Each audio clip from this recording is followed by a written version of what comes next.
je me répands. Fais de moi ce que tu voudras. Que ma vie soit une fleur, un parfum pour toi, Seigneur. Que ma vie soit une fleur, un parfum de bonne odeur. Devant toi, je me repens. Fais de moi ce que tu voudras. Devant toi, je me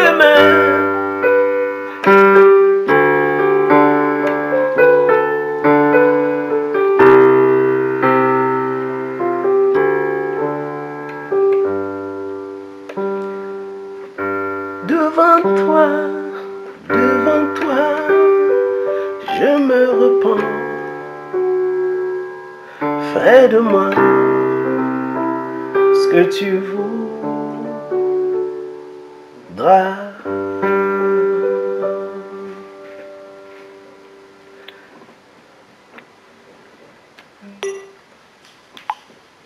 Devant toi, je me repens. Fais de moi ce que tu voudras. L'homme le plus heureux, c'est celui qui connaît sa place dans le Seigneur.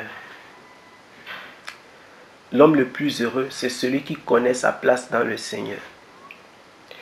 Vous savez, quand l'ange Gabriel a rencontré Marie, il a salué Marie.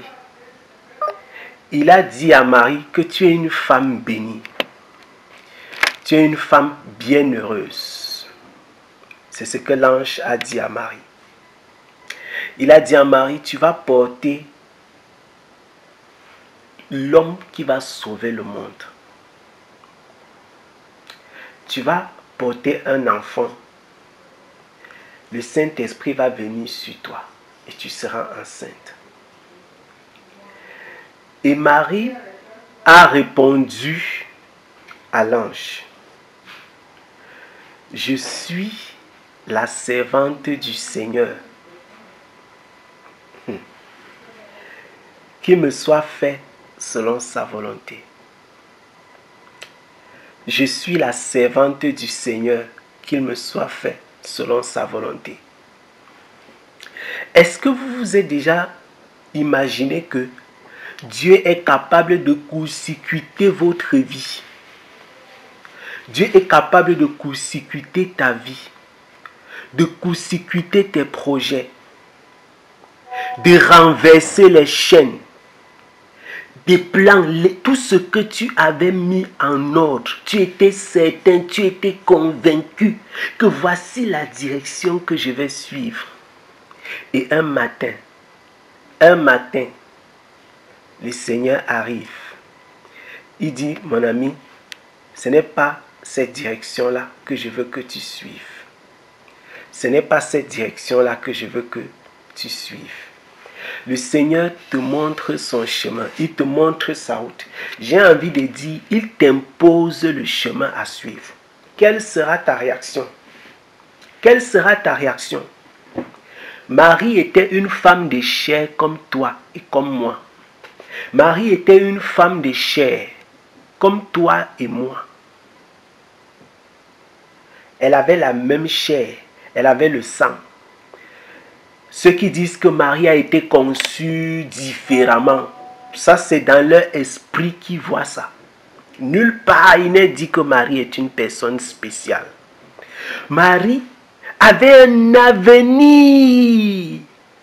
Marie, c'était réservé pour le mariage. Marie avait un mariage qu'elle préparait. Dieu a court-circuité certainement le plus beau projet de Marie. En Israël, toutes les femmes se gardaient, elles se préservaient. Parce qu'elles voulaient entrer dans le mariage étant pures, étant saines. Marie n'a pas dit au Seigneur, hein, j'ai gardé mon corps pour donner à mon mari. Hein. Est-ce que tu sais que je peux ne pas me marier? Ton histoire de concevoir Jésus là, tu me parles de quoi? Marie n'a pas dit ça.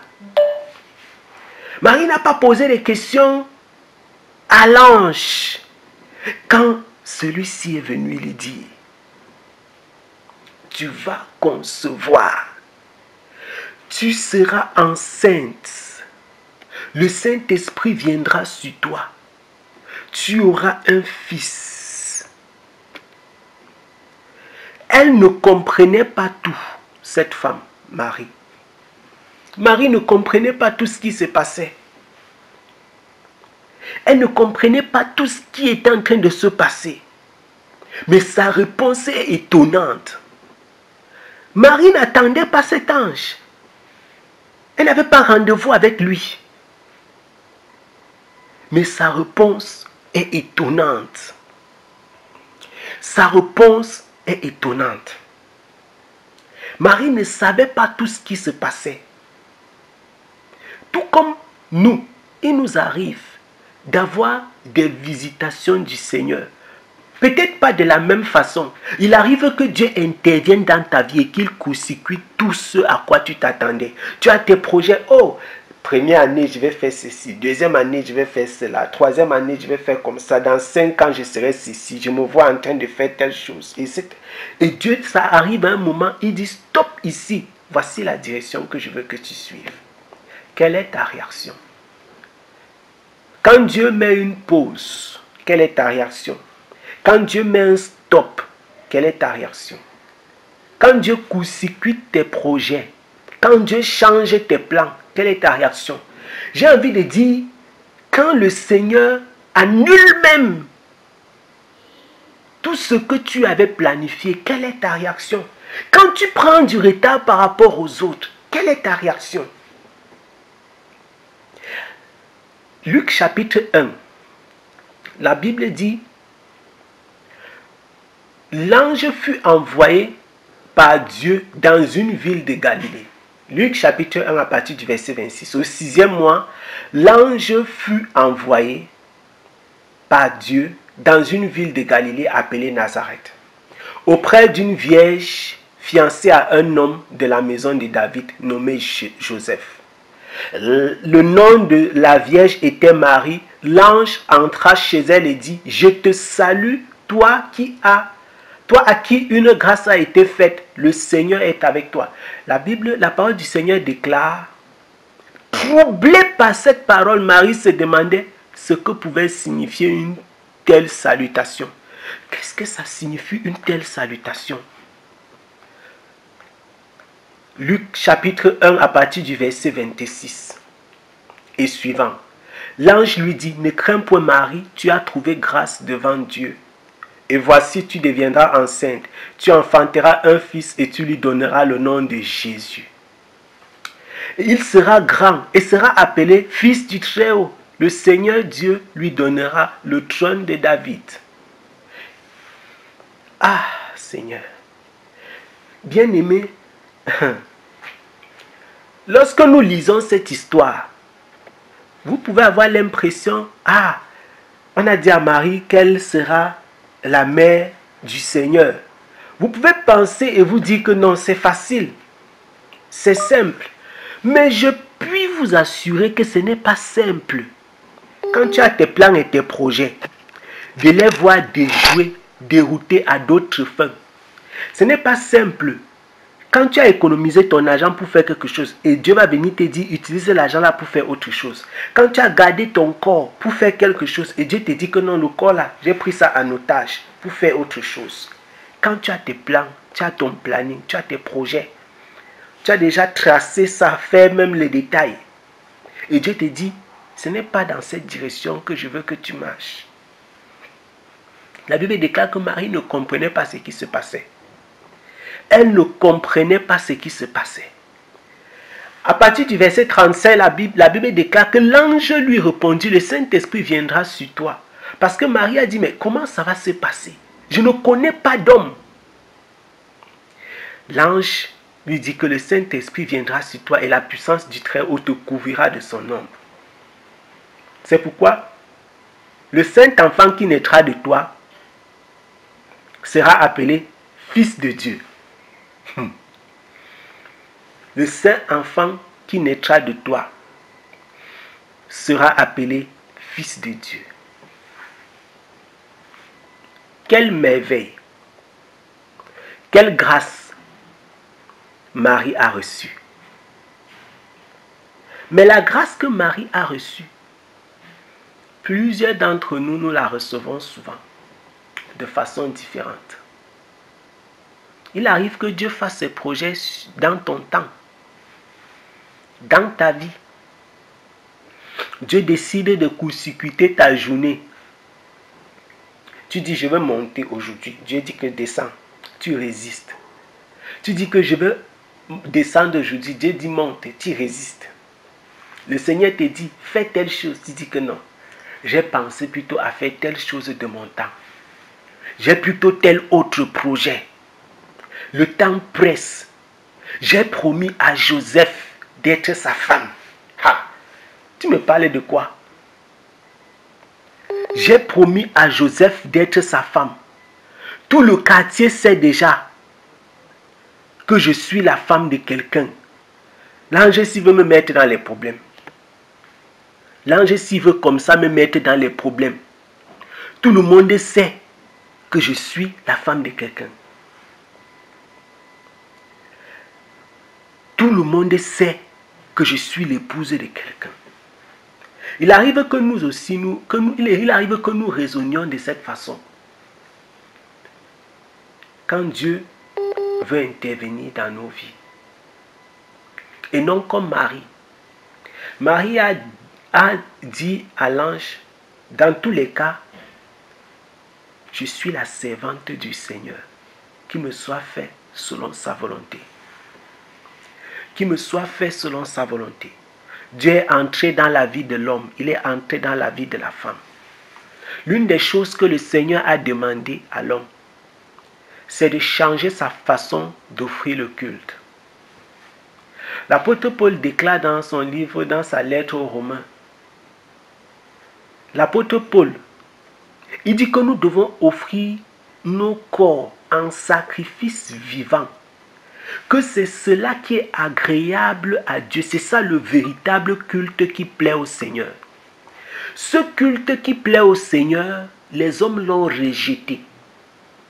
Mais ils veulent servir Dieu. Si Marie avait dit à Dieu, si elle avait répondu à l'ange, vraiment, je suis désolé, moi j'aime Dieu, je prie, je fais, vraiment, j'offre mes offrandes, je donne ma dîme, hein, je donne ma dîme. Vraiment, je suis une femme pieuse. Je suis une femme qui craint le Seigneur depuis sa naissance. Mais vraiment, je comprends que vous avez besoin d'un corps. Mais sauf que moi, là où tu me vois là, franchement, je suis en train de faire mon maquillage comme ça pour mon mariage. Donc vraiment, cherche quelqu'un d'autre.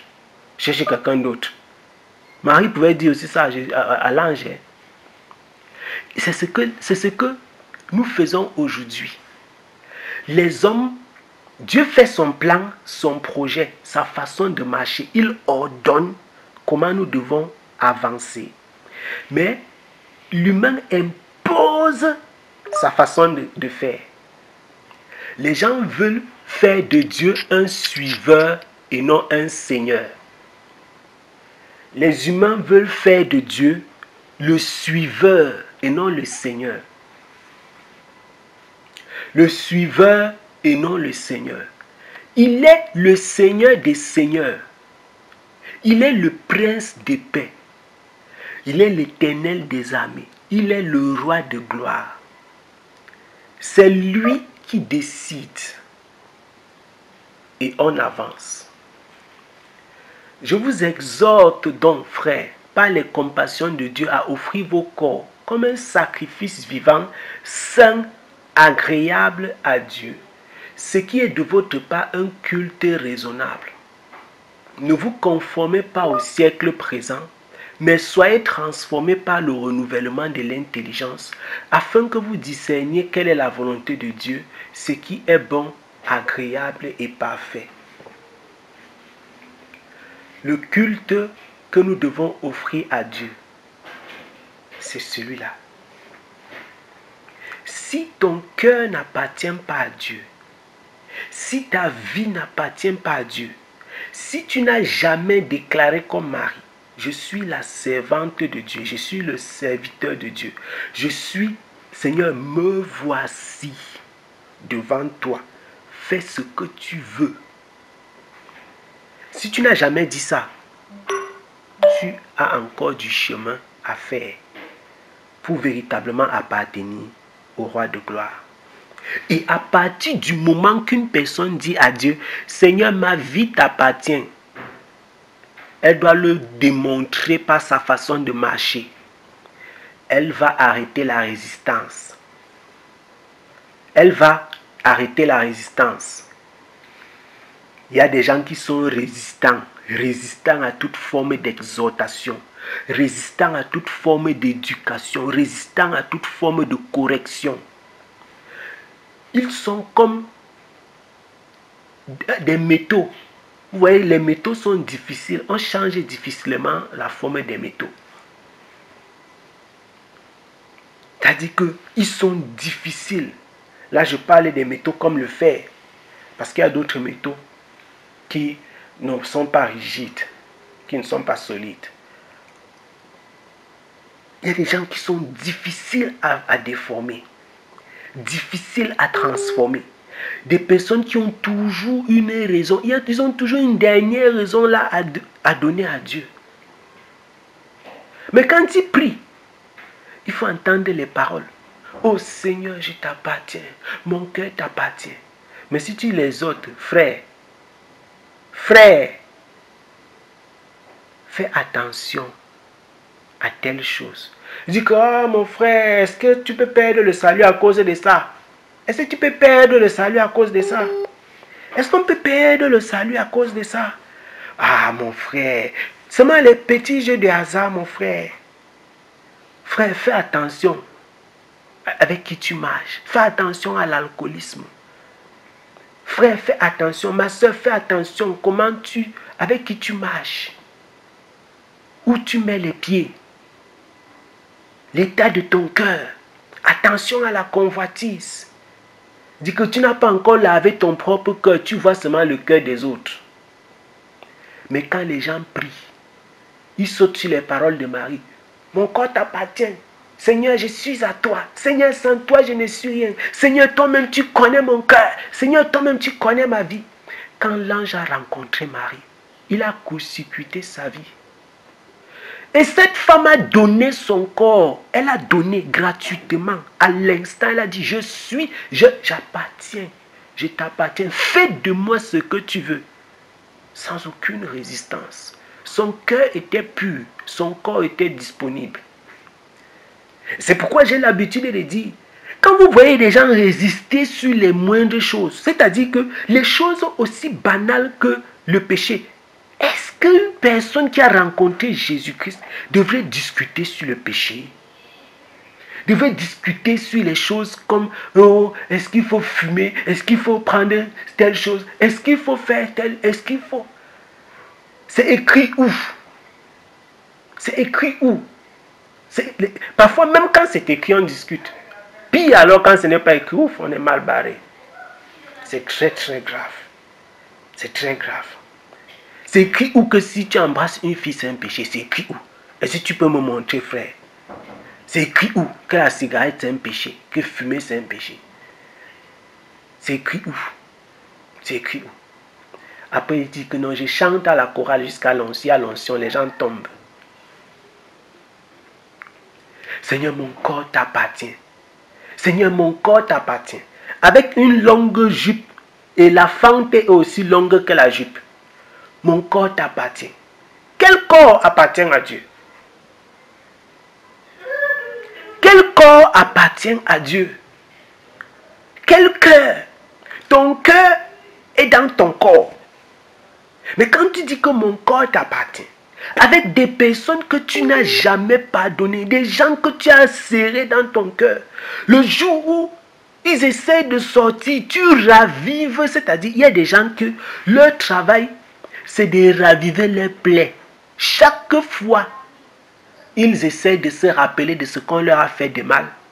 Comme ça, ils ne doivent jamais pardonner la personne. C'est-à-dire que, vous voyez, c'est comme quelqu'un dont la plaie, chaque fois que la plaie cicatrise, vous voyez, quand la plaie cicatrise jusqu'à ça commence à gratter là, quelqu'un vient encore, il blesse. Voilà. Il y a des gens que c'est ça leur travail, dans leur propre vie, c'est ce qu'ils font. Le travail, c'est de raviver les plaies, les conflits qu'ils ont eus, afin de ne jamais oublier. Pour qu'ils puissent toujours se souvenir, pour pouvoir se venger le jour où ils en auront l'occasion. Pour pouvoir se venger le jour où ils en auront l'occasion. Et ils prient. Et prient. Nous sommes arrivés au point où on empoisonne les gens parmi les chrétiens. Les frères s'empoisonnent entre eux. Et ils disent, mon corps t'appartient. Mon cœur t'appartient. Ces paroles sont tellement simples à prononcer. Tellement simple à prononcer. On peut chanter comme on veut. Seigneur, fais-moi voir ta gloire. Seigneur, je t'appartiens. Seigneur, je suis à toi. Seigneur, que ma vie soit ceci, que ma vie, Seigneur, mon cœur. Mais si ce sont des simples paroles,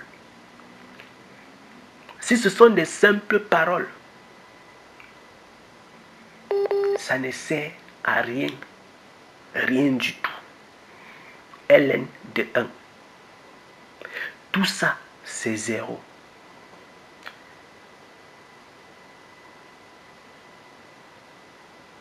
J'aime mieux être comme Marie. J'aime mieux être comme Marie. Que d'avoir une foi, une sainteté, une spiritualité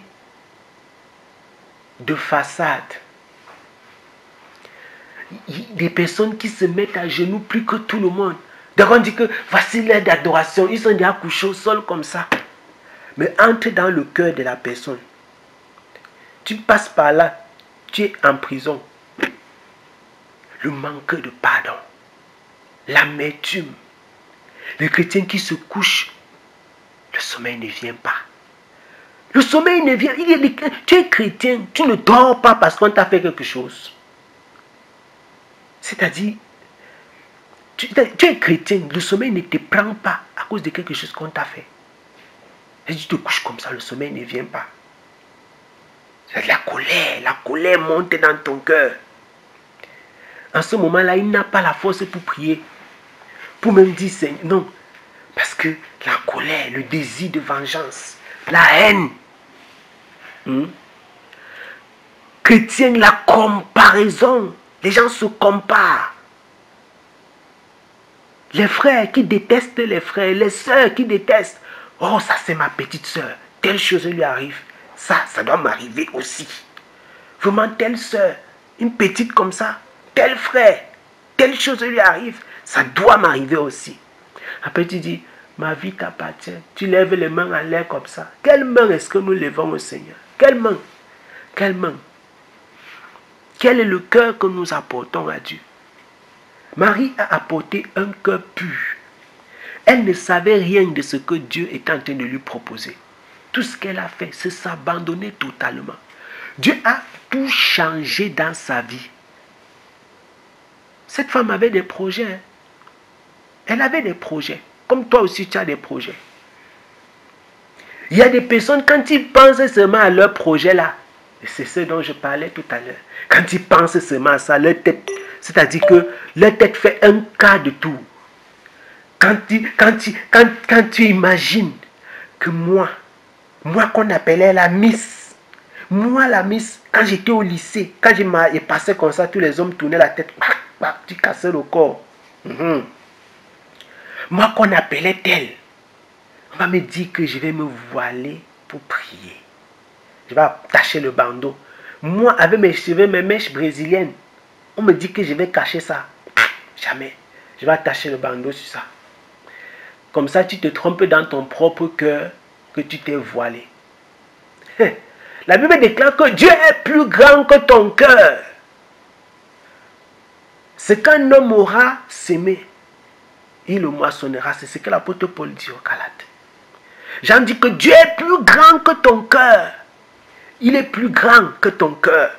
Donc tu ne peux pas te cacher. Tu ne peux pas te cacher devant sa face. Tu ne peux pas. David l'a reconnu. Il dit que tu te couches, il te voit. Tu te lèves, il te voit. Quand tu n'as pas encore dit un mot, il sait ce que tu vas dire. Et les gens prennent les stratégies. Ils veulent tromper les hommes pensant qu'ils trompent Dieu. Ils trompent même les hommes pensant qu'ils trompent Dieu. Ils trompent les hommes pensant qu'ils trompent Dieu. Les chrétiens et les chrétiennes mariés qui quittent le culte et font un tour chez les gars. Les choristes qui dorment chez les choristes, c'est-à-dire ils dorment chez les choristes et ils partent au culte le matin. Tu peux tromper les hommes, te mettre à genoux, lever les mains, chanter jusqu'à couler les larmes. Ça ne sert à rien. Absolument à rien. Dieu dit, donne-moi ta vie. Donne-moi ton cœur. Donne-moi ton corps. Marie a compris dès le départ. Quand l'ange a parlé, elle a su qu'à l'heure-ci, c'est ça que Dieu veut, c'est ça que Dieu cherche. Je te donne, je t'appartiens, fais de moi ce que tu veux. On en a terminé. Ce fut bon. La résistance des pécheurs, c'est ça qui les tue. On résiste, on résiste. Ce que je suis, moi qu'on appelait tel, moi que les gens apprécient, on va me voir, je ne peux plus mettre une mini-jupe, je ne peux plus mettre telle chose. Moi avec mes pantalons slim, moi qui passais, les gens faisaient... Non, non, non, ce n'est pas possible, je ne peux pas accepter ça. La résistance. Mais les gens crient. Ils prient. Ils prient jusqu'à prier même en langue. Ils prient jusqu'à sauter. Ça, ce n'est pas la vie chrétienne, ça. Ce n'est pas la vie de foi, ça. Ce n'est pas la vie de foi, ça. Ce n'est pas la volonté de Dieu, ça. La vie que Dieu recherche. La vie que Dieu recherche. Les cœurs que le Seigneur cherche. Ce sont des cœurs semblables à ceux de Marie. Les personnes que Dieu recherche, ce sont ces personnes qui sont simples, mais pures et honnêtes. Regarde-moi. Regarde-moi, Seigneur. C'est ce que David a dit. L'homme selon le cœur de Dieu. Il a dit que regarde si je suis sur une voie perdue. Regarde si je suis sur le chemin de la perdition. Conduis-moi sur la voie de l'éternité. Il était un homme au cœur pur. Il savait se rabaisser, s'humilier, reconnaître ce qu'il est. Et je termine par là. L'une des choses qui tue les chrétiens d'aujourd'hui, c'est le mimétisme. L'une des choses qui tue les chrétiens d'aujourd'hui, c'est le mimétisme. Le mimétisme chrétien. Je ne sais pas si ça vaut même la peine d'appeler ça mimétisme chrétien. Les gens veulent faire comme tel. Les gens ne vivent pas leur vie spirituelle, leur relation avec Dieu. Ils vivent la relation des autres. Ils vivent les postes. Ils vivent des postes. Je suis pasteur. Parce qu'ils sont pasteurs devant l'assemblée, ils font comme si c'est eux qui avaient dormi derrière Jésus. C'est-à-dire que dans la nuit, pendant que Jésus était couché comme ça là, quand ils lançaient la couverture sur lui, ils arrêtaient l'autre côté. Les gens font une vie chrétienne de façade. Quand tu le vois au temple comme ça, mais vois-les dans les quartiers. C'est ça, les gens vivent les postes, ils ne vivent pas le christianisme, ils ne vivent pas la marche avec le Seigneur. Donc je suis ancien. Les gens marchent comme ça, avec la tête baissée, les mains droites, les épaules élevées. Je dis que, c'est les hommes spirituels. Mais que des scandales dans l'église aujourd'hui. Que des scandales. Oh, j'ai couché avec la petite amie du pasteur. La petite amie du pasteur. On a les chrétiens qui disent, oh, dernièrement, je lisais une histoire. Je suis dans la chorale. J'ai enceinté une fille et je me suis rendu compte que la fille sort avec le pasteur. Vraiment. Les scandales. Va les voir. Quand ils lèvent les mains. Oh, le Seigneur m'a dit. En levant le doigt en l'air comme ça. Ça dit que tu tends le doigt à Dieu en mentant.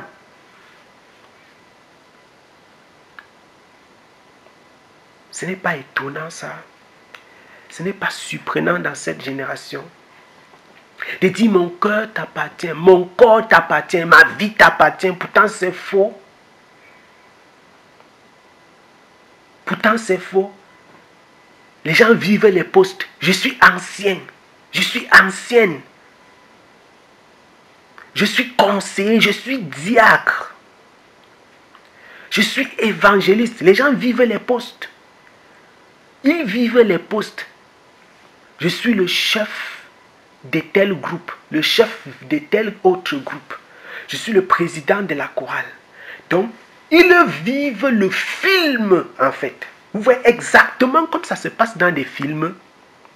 Les gens vivent le film.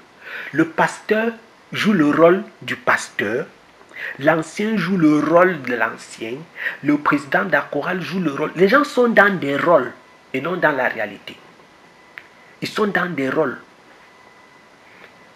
Chacun fait semblant. Mais dans la vraie vie, c'est le mensonge. C'est la haine. Ce sont les infidélités. Ce sont les tromperies. C'est la convoitise. C'est la tricherie. C'est la tricherie. Ce sont les vengeances. C'est le poison. Oh Seigneur, le poison. Les meurtres. Ce sont les comparaisons. La jalousie. La colère, l'amertume, le manque de paix, la séparation, les divisions. C'est tout ça qui est parmi les personnes soi-disant chrétiennes. Mais qui se mettent à genoux, qui prient, qui lèvent les mains à l'air, qui disent « Seigneur, je suis tout à toi ». Qui disent « Seigneur, je veux voir ta gloire. Seigneur, je veux voir les miracles. » C'était imposé, mais je veux mon miracle aujourd'hui. Ah bon?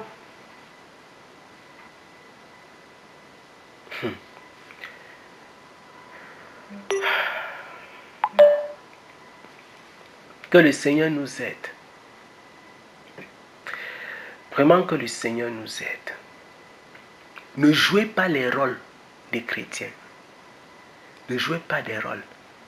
Soyez enfants de Dieu. Soyez chrétiens. Soyez des serviteurs et des servantes de Dieu.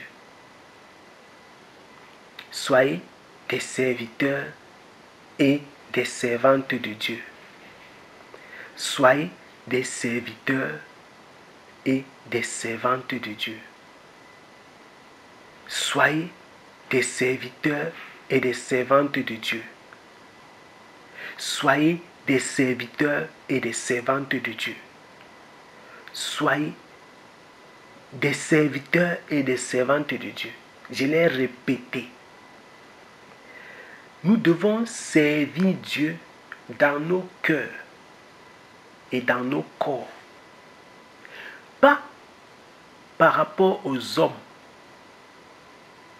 mais par rapport à Dieu. Pas comme si c'était des rôles que nous jouons. Même si au quotidien nous sommes des exemples pour des personnes. Chaque personne est un exemple. Que tu le veux ou non.